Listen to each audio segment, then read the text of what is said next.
Impedance રિલેના કાર્ય સિદ્ધાંતને સમજાવો. તો ઇમ્પિડન્સ રિલે એ બે ઇનપુટ રિલે છે. તેમાં વોલ્ટેજ અને કરંટનું ઇનપુટ જરૂરી છે, કારણ કે આપણે જાણીએ છીએ કે ભાઈ ઇમ્પિડન્સ Z બરાબર વીના છેદમાં આઈ. વી એટલે કે વોલ્ટેજ અને આઈ એટલે કે કરંટ. એ વોલ્ટેજ અને કરંટનો ગુણોત્તર છે.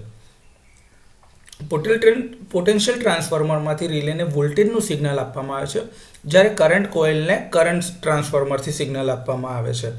એટલે કે ઇમ્પિડન્સ માટેનું વોલ્ટેજ અને કરંટનું સિગ્નલ રિલેને બે રીતે આપવામાં આવે છે, એક વોલ્ટેજ ટ્રાન્સફોર્મરમાંથી અને એક કરંટ ટ્રાન્સફોર્મરમાંથી. હવે આ કરંટનું જે સિગ્નલ મળે છે એ કરંટ કોઇલ પોઝિટિવ અથવા તો ઓપરેટિંગ એટલે કે પિકઅપ ટોર્ક ઉત્પન્ન કરે છે, જ્યારે વોલ્ટેજ કોઇલ જે છે નેગેટિવ અથવા તો રિસ્ટ્રેનિંગ કે જે રોકી રાખવાનું કામ કરે છે એવું ટોર્ક ઉત્પન્ન કરે છે. જ્યારે સામાન્ય સંજોગોમાં કોઈ ફોલ્ટ નથી ત્યારે લાઇન હેલ્ધી એટલે કે સ્વસ્થ હાલતમાં હોય અને ઓપરેટિંગ નોર્મલ કન્ડિશનમાં છે, ત્યારે લાઇન પર કોઈ ફોલ્ટ નથી હોતા. હવે આ કેસમાં જે ઇમ્પિડન્સની કિંમત આવે છે એ રિલેના સેટ કરેલા ઇમ્પિડન્સ કરતાં વધારે મળે છે. હવે સેટ કરેલા ઇમ્પિડન્સ કરતાં વધારે હોય તો ઇમ્પિડન્સ વધારે એટલે કે કરંટ ઓછો હોવાના કારણે રિલે ટ્રિપ સિગ્નલ આપતા નથી, એટલે કે રિલે ઓપરેટ થતા નથી.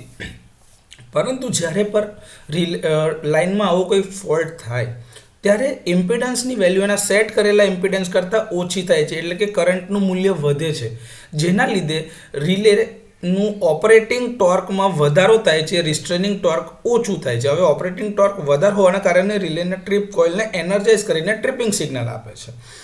આ રીતે ઇમ્પિડન્સ રિલે કામ કરે છે.